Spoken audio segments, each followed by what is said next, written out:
Good morning, Chase Oaks. It is so good to be with you this weekend. I want to welcome Woodbridge, Sloan Creek, Espanol, and Chase Oaks online. I want to say you guys have been doing such a great job with this series because you designed it with the questions that you asked in our series, Glad You Asked. Now, when we took a bunch of questions for this series, one of the questions that rose to the top was, how do I let go on this issue of forgiveness? And what we know about everybody in this room and everybody that's watching this message, wherever they're watching it from, is that we have all been through a lot of things that can be really, really tough to let go. And so today we're going to dive in and talk about what it really looks like to forgive. Can we pray for a moment? Lord, I thank you so much for the opportunity we have to open your precious word today. And Lord, what I know about each and every one of us is that we need your help to let go. It is not something that we can do on our own. We desperately need your strength to be the people that you've called us to be. In Jesus' name I pray. Everybody said, amen. I don't know when was the last time that you were offended. Maybe it was this morning, maybe it was on the way into church today. But if you spend any time around little kids, you gonna get offended, okay? Because children don't have a filter or social cues. They gonna tell you how they feel about stuff. And sometimes it can hurt your feelings. I'll never forget the time I was at my brother's house. He's got 3 girls, and I was getting dressed. I come downstairs. I had put on black skinny jeans, and my niece looks at me and says the following: "Are those leggings?" I said, "They're jeans, little girl." She goes, "Looks like leggings to me." I said, "Are you saved, okay? Are you a Christian, okay? Because what you're doing right now isn't very Christ-like, little girl, okay?" And you can't retaliate. Like, you can't be that guy, right? So you're just defenseless. I mean, I'll never forget when I was in college, I was playing ball at an away game. And if you are a fan of the home team, it's your job to heckle the opposing team. And so I was an away game. We're doing an out-of-bounds play. I got the ball in the air. And this fan, I mean, he's just yelling in my ear. And he goes, "Hey, number 21. Did you eat today?" And I was like, "Oh my gosh, am I that skinny? Like, what is going on?" And I'm going, "All right, Ryan, get past it." He goes, "Hey, for 10 cents a day, we can feed you." I'm like, can we call a full timeout right now for me? Okay, I just need to get my dignity back. I think no matter who you are in the room, no one is exempt from finding themselves offended. There's no one in the room that's exempt from pain, where someone said something that caused you to question exactly who you are. No matter how you absorb pain, all of us have it in some way, shape, or form. All of us find ourselves in the pain boat on some day, somehow. And I believe that whenever you are feeling pain, they can come from a couple of different places. Sometimes it's something someone said. "Sticks and stones may break my bones, but words will never hurt me." How awesome would it be if that were true? It's not. Sometimes trying to heal a wound from something someone said that completely discouraged us, completely defeated us, is easier than healing a broken bone.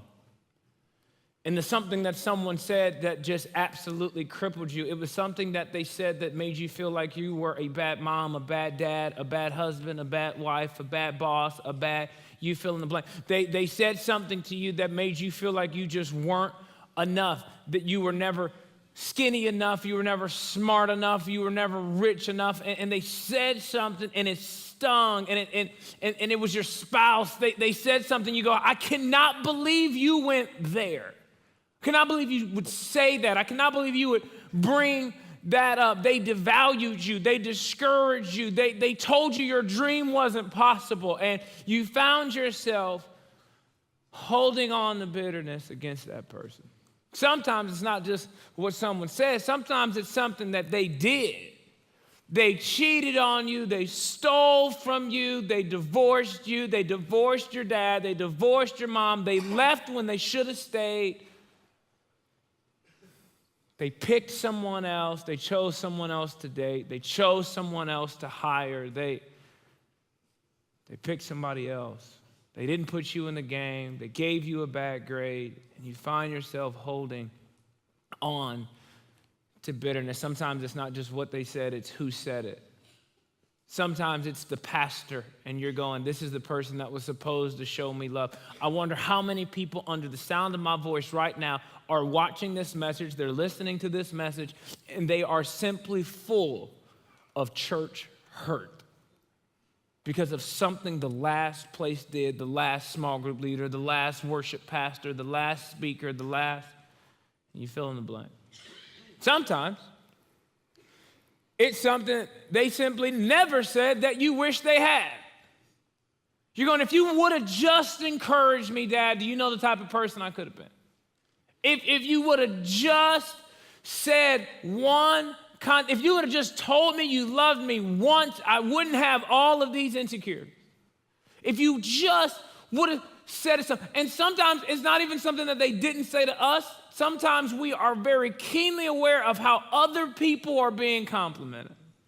Sometimes it's the fact that they showed affirmation for somebody that you think doesn't deserve it and you think you do. Sometimes you go, Dad, how is it that you affirmed this person that you've known for a month and I've known you my whole life and you've never told me those things?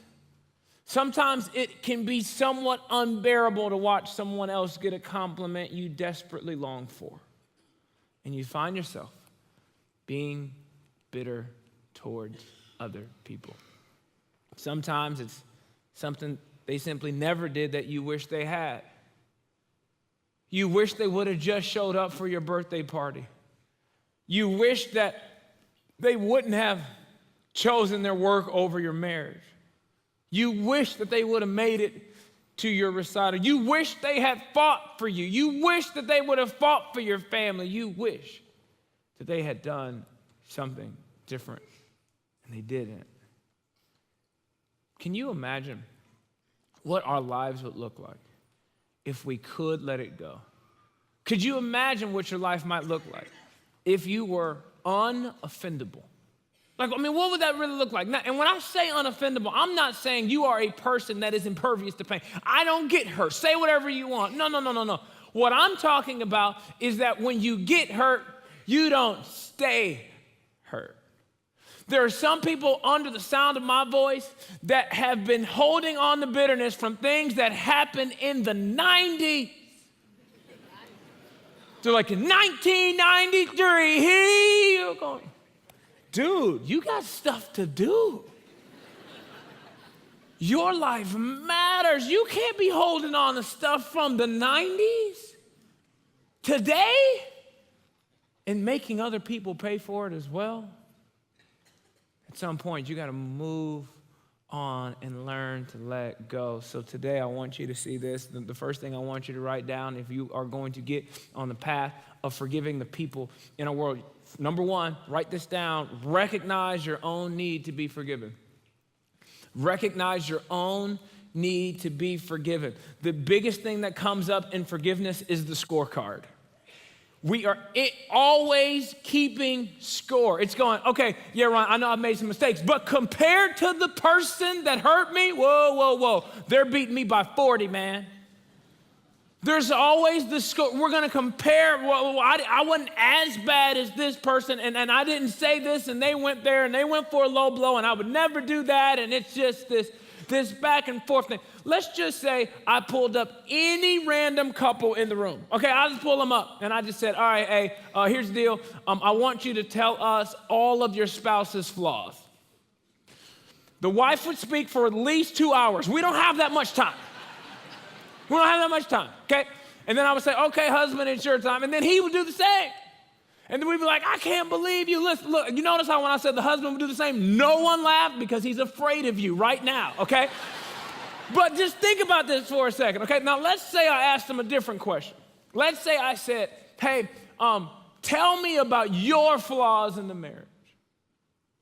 They'd talk for maybe 5 minutes, 10 minutes. I mean, I forgot to take out the trash one time. I mean, what's the big deal? One time, really? Isn't it interesting how we see our own flaws and then we'll compare our best to someone else's flaws and hold on to unforgiveness and go, I can't believe they, but what you have to understand about hurt people is that they have also hurt people. And when you're hurt, it is hard to see any hurt that you have inflicted on anyone else. Here's what I know about every single person in this room. You have offended somebody and they haven't told you yet. Because someone has offended you and you yet to tell them. There was somebody that said something to you 5 years ago and it hurt your feelings and you thought, I'm gonna sweep it under the rug. It's not that big of a deal. But it became a bigger deal and the snowball got bigger and 5 years later, you're still thinking about what they said to you in 2013. You're going, I can't believe you said that at that Christmas party. You're still having Thanksgiving with people that you haven't addressed these issues with. So if you haven't addressed the issues with them, then we have to know that they haven't addressed issues with you. Like we're all in this boat together. We cannot keep score. If anything, we have to lose the scoreboard and just realize, I need forgiveness. I need forgiveness myself. And here's a verse that it sums up almost the whole Bible in just these verses. And here's what the Bible says. It says, for while we were still weak, at the right time, Christ died for the ungodly. For one will scarcely die for a righteous person, though perhaps for a good person, one would dare even to die. But God shows his love for us that while we were still sinners, Christ died for us. While we were still sinners. When you study this verse further, it's not just while we were still sinners and enjoying our sin. I'm talking while you was everybody in the club, like everybody, while you were enjoying your sin. Christ died for you then at your worst. I wish the verse said, while you were singing Hillsong tunes, Christ died for you. No, at your worst. If we were to put on this very nice TV all of your sins, all of your thoughts, every text message, every email, every social media interaction, like if we just put it all on the screen for everybody to see, and we went one by one with everybody, there ain't a person in the building that would be left that even had a friend. Nobody would be married anymore, and I wouldn't be able to preach anymore. They're like, gotta get this guy off the stage. And no one would be able to preach. No one would be left standing. We'd all just be incredibly angry at each other, and it'd be World War III in here. If we knew everything, thank God for Jesus. And his grace for each and every one of us. And there is never a day where you're not in need of it. Regardless of how well you think you've done, all of us are in desperate need of saving. And at our worst, God said, I'm gonna let it go. I'm actually gonna pay for it. It's one thing to let it go. It's another thing to say, I'll take care of the bill too. That is the story of the gospel. That's what has happened for us. And some of us struggle to receive the forgiveness and love from God. It is so difficult for us to go, I am forgiven, and to really realize that. And some of us also are waiting for other people to forgive us before we forgive ourselves for the wrongs we've done to other people. We're going, man, I messed up, man, in my 20s. I messed up in my 30s, and my kids are making me pay for it now that I'm in my 50s. And I'm trying to apologize, but they won't forgive me. And you have a really hard time forgiving yourself. God's already forgiven you, but you haven't forgiven you. And you walk around with guilt, and not just guilt, you walk around with shame. And shame makes you walk around with your head down. Shame holds you back from being exactly who God has called you to be. And this is what I want you to see. Guilt tells you about something wrong you did. Shame tells you that you are what you did. Shame takes something that you did and says, this is who you are. This is your identity. But here's the good news. If you don't hear anything else that I say this weekend, you gotta write this down. You have to believe this. You are not what you did. You are what Christ has done for you. You are not what you did. You are what Christ has done for you. And when you begin to live your life under the belief system of going, I am not standing on the stage on the merit of my own scorecard. I was given a scorecard that I did not deserve. And his grace was extended to me. And in light of that, I want you to write this down. Here's number 2 on the path of forgiveness. Extend the same grace that has been extended to you. I received this forgiveness from God, but I can't forgive someone else until I've received true forgiveness from God. And because his amazing grace has landed on me, I have to pass the same on to other people. I got pulled over the other day. I was going 15 in a 40, I believe. Memory's fuzzy. Nevertheless, I was going to a TSA. I travel a lot, a TSA interview, and I was running late, and the officer pulled me over, and he said, where are we headed? I said, I'm headed to a TSA interview. He said, can you do me a favor? Will you just slow down? I said, yes, sir, officer. That's not a problem at all. I will slow down. He said, hey, have a good day. I was ready to buy everybody I knew dinner that day. You want coffee, man? What you need? You want some shoes, man? Come on, let's go. Why? Because grace had been extended to me that I did not earn. Imagine if I said, underneath your seat right now is $100 in all ones and little bags. Don't look, it's not there, okay? But let's just say for a moment that it was. And I say, you get $100 and you get $100 and you get $100 and you get $100, okay? So you got this $100. And on the way to the parking lot, there's somebody outside and says, can I have $1? And you went, no! What's wrong with you? Not giving you a dollar. You wouldn't do that. Well, it's the same thing. We've been given eternal life and forgiveness. Yet when God says, can you just let go of this little thing? Go, no! You've been given $100. And in light of all the stuff that you have done, it's just $1. Why wouldn't we freely go, okay, what would it look like for me to just let this go? And here's what you got to understand something. Forgiven people have a responsibility to forgive. It's because you've been forgiven. It's not because you're awesome. It's because you've been forgiven. And in light of me being forgiven, man, how am I going to hold on to this stuff for the long haul when every mistake I've ever made has been let go of for the long haul? Here's the next thing I want you to see.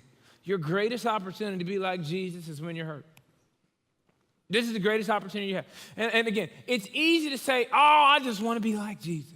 I want to be like Jesus. Let me pass out some water. I want to be like Jesus. I want to go on a mission trip. I want to be like Jesus. When somebody talks about your mama, you're like, okay, I'm ready to fight you now, okay? It's like, no, that's your opportunity to actually be like Jesus. And one of the questions we got in the midst of all of these forgiveness questions was, how far do we take forgiveness? What's the extension? Jesus was asked a similar question. How many times should we forgive? And he says 70 times 7. That's a lot of times to let something go. But another verse you find in Proverbs, and I love it, it says, as a dog returns to its own vomit, so a fool returns to his own folly.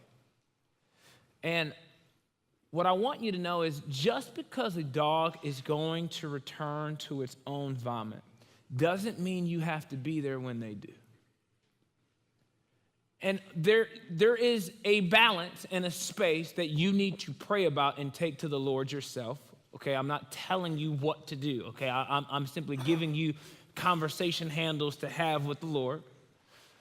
But there is a balance between I'm going to forgive you for what you did, but I'm not going to let you to continue to abuse me and abuse the relationship. So I can actually let go and forgive the pain. Now I have to go and process and heal from the pain that I've endured, but it doesn't mean I need to stay in this toxic relationship that is detrimental to my future. There's a difference. There's a difference between going, okay, he cheated on me and it hurt, and this is like, should I leave? It's just going, well, it depends on his response. If he's going, I'm really sorry, and I need help, and I'm going to submit to a process, I'm going to go to counsel, and I'm going to lay my stuff out and let somebody process that with me. You give that person a chance. But if it's somebody that's just going, I'm just going to do whatever I want, whenever I want, however I want, for you, you've got to go, is this detrimental for my future? I can forgive you, but that doesn't mean I have to stay and allow you to abuse me. There's a drastic difference in that. But I still say you continue to extend grace, you continue to extend love, and I don't have to continue these toxic habits of staying. Like, here's the deal. We can be best friends and you can hurt me, but that doesn't mean we have to stay best friends for me to forgive you. I can let go of it, but by me staying your best friend and still hanging around and being influenced by your bad decisions just keeps us on a treadmill. We're getting really tired, but we're actually going nowhere. The next thing that I want you to, and this is the last thing that I want you to write down, decide to forgive people before they hurt you. Decide to forgive people before they hurt you. In other words, you have to make up your mind as to the type of person that you want to be before somebody else comes into the picture. Like, if you wait for the moment to decide, okay, this is how I'm going to respond, it's too late in light of who you actually want to be. I've already decided that tomorrow I'm going to have a good day. I've already made that decision. It's Monday. I'm going to have a phenomenal day tomorrow. Here's the deal. There's nothing that you're going to do to mess up my day. I've already made my decision as to how I'm going to respond to your shenanigans, whether you have them or not. Here's why. This is one of my favorite verses in the Bible. It says, Colossians 3:13, make allowance for each other's faults. Make allowance and forgive anyone who offends you. Well, Ryan, let's talk about anyone. Does anyone include my husband? Because I'm sure that there's a problem here. Whoever you're thinking of, well, they're not on the list. They're at the top of the list. Anyone who offends you, remember, the Lord forgave you, so you must forgive others. I love these two words, make allowance. In other words, it's like God's going, keep a little bit of grace in your wallet at all times. Make space, create margin for other people to make mistakes. What do I mean? That means you wake up and you go, somebody gonna do something stupid today. I know it. They're gonna do something stupid. They're gonna say something stupid. It's gonna be my wife, it's gonna be my husband, it's gonna be my kids, it's gonna be my coworker, and that girl that I work with, she always got an attitude, and I'm just gonna expect her attitude to be here first thing Monday morning. Oh yeah, Monday motivation. I can't wait to see her. Okay, like you just know. Like you anticipate, you have planned on humans being flawed in the world you live in. You just go, listen, they're going to make mistakes, and guess who's a part of that equation? You. You're going to make mistakes tomorrow. I'm going to make mistakes tomorrow. But I've already decided to give those people an amazing amount of grace that I have already received. And it helps me become the person I actually want to be. I've already decided to let it go, because by not letting it go, I am letting their offense turn me into a person that I don't want to be. So I've already decided, before you hurt me, I'm going to let it go. I'm not saying it's not going to hurt in the moment, but what you have to understand is when you have lived with offense and held on to it for so long and held on to so much bitterness for so long, it blinds you. It puts space between people that you love the most, and you actually find yourself making people pay for something today that someone that hurt you 10 years ago. I can't tell you how many times I sit down with a couple and they're fighting, and I go, so tell me about the fight. And they start telling me about the fight, and I'm like, nothing that you're saying is like that big of a deal. Like what he did on a scale of 1 to 10, I'm not saying he didn't do anything. I'm just saying on a scale of 1 to 10 of how bad it is in marriage scale, it's like a 3. You responded as if it was like an 8.5. He forgot to do the dishes. You acted like he came in throwing dishes everywhere. It's like he didn't do that. And then I asked them the question I will ask you today. Who are you actually angry at? Like, who are you really mad at? Are you mad at your dad because he left and you're taking it out on her? Or you're taking it out on him? Or you're taking it out on your coworker? Or you're taking it out on your student? Who are you actually mad? Are you mad at yourself? Because the punishment is not matching the crimes. And this has become a trigger for you. And I do believe there is a world and life available for you where you are unoffendable, where you realize somebody says something that hurts you and you respond to what they actually said. And you pause long enough to go, you're not actually trying to hurt me. You said something like, okay, I'm not going to make you pay for what somebody else did to me. You're going to pay for what you did, but I'm not going to make you pay for what somebody else did. Listen, when you hold on to bitterness, it puts a filter on your world where you show me a person that is full of offense, that is highly offendable. They so mad at the world that they take compliments as insults. You'd be like, you look so great today. Just today, huh? Not yesterday? Thanks, jerk. You're like, wait a minute. Didn't I just compliment you? I could have swore.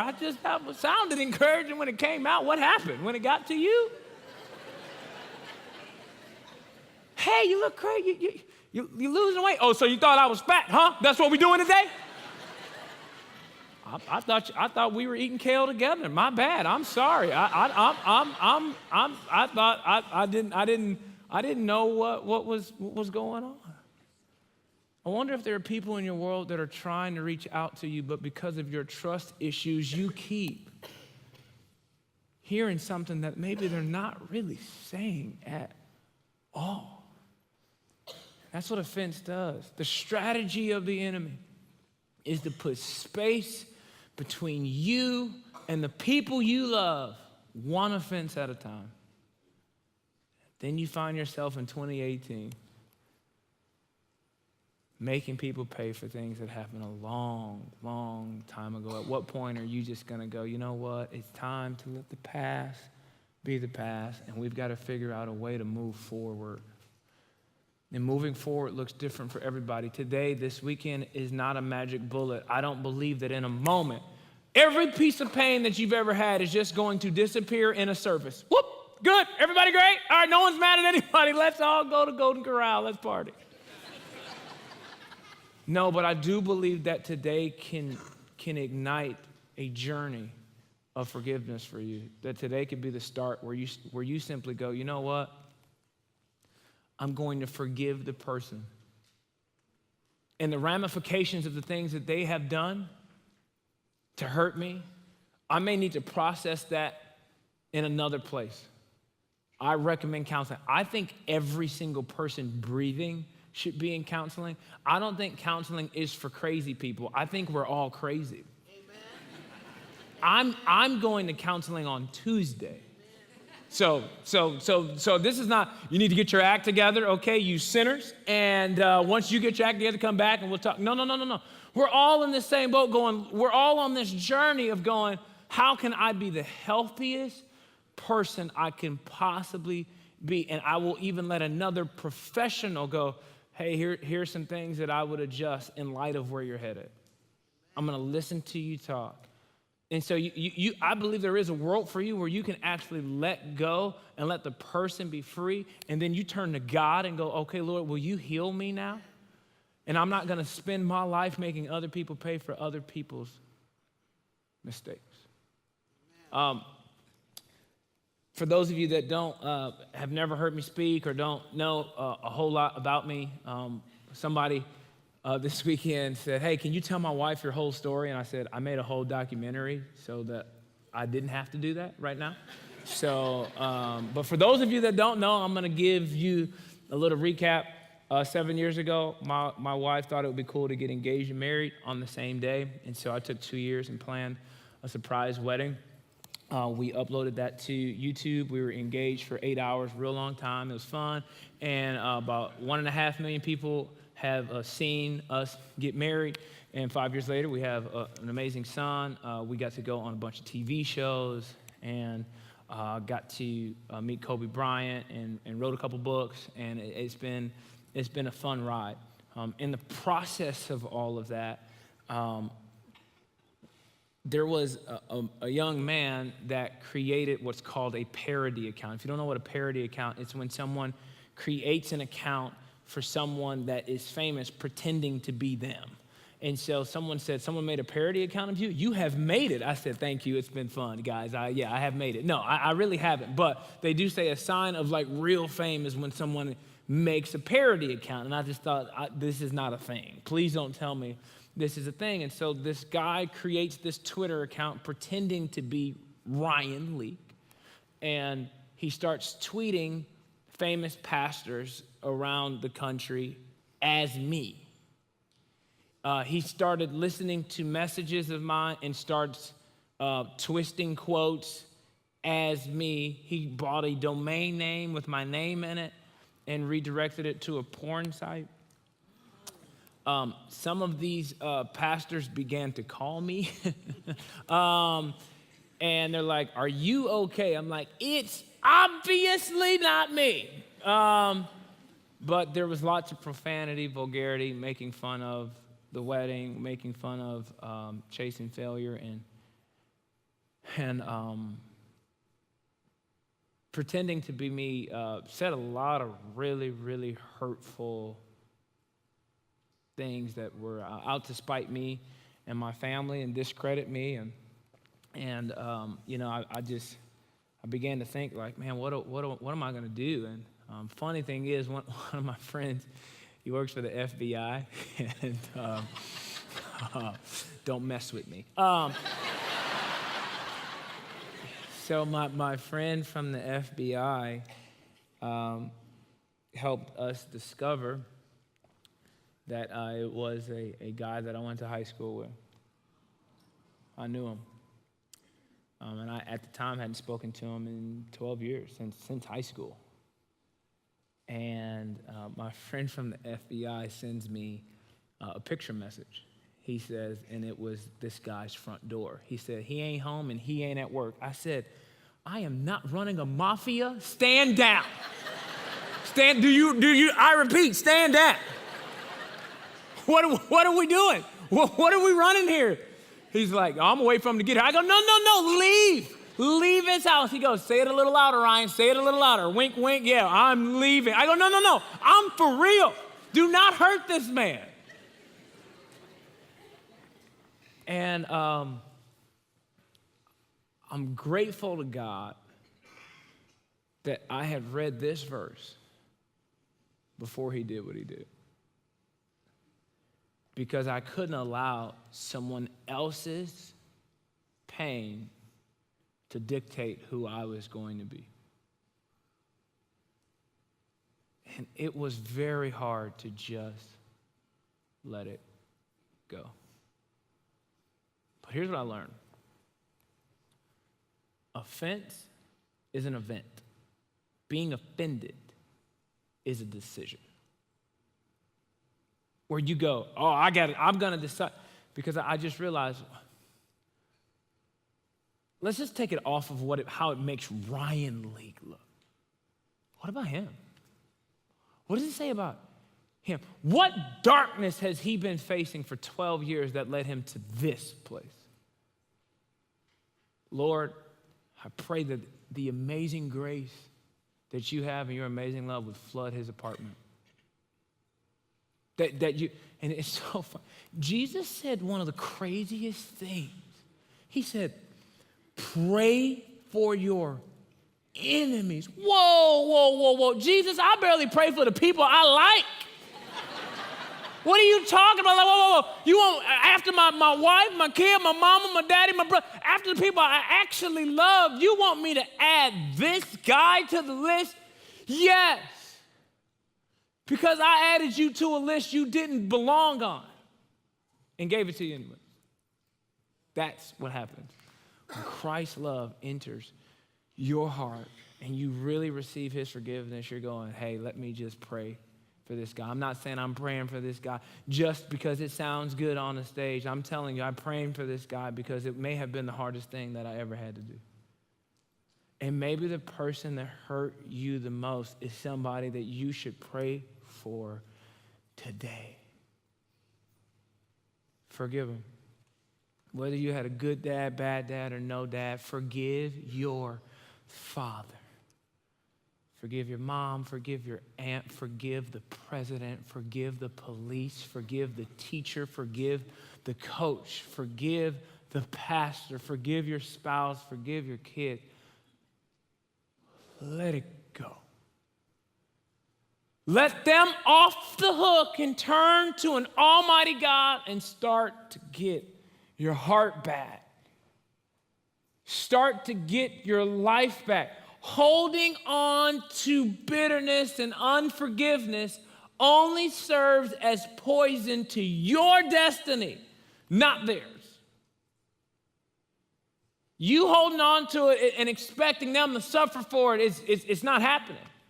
You are suffering for it. And perhaps and potentially, all of the relationships around you are suffering for it too. What would it look like for you just to let them off the hook? The only reason I tell you to let them off the hook is not because they deserve it. I tell you to let them off the hook because you have been let off the hook. So set them free. And in the process, you'll be setting yourself free. In these next few moments at each location, we are getting ready to take communion. And as we do that, I want you to think of the person or the people that have hurt you. And before you take communion, I want you in your heart of hearts to begin the process of letting them off the hook and forgiving them. Secondly, there may be somebody that you need to ask for forgiveness from. I want you to think of that person, and perhaps this week you might have to make a pretty tough phone call that simply says, I am sorry. And they may not accept your apology, but you need to accept your apology. And in these next few moments, maybe you can take one of the first steps to really being set free. Father, I thank you so much for these amazing people.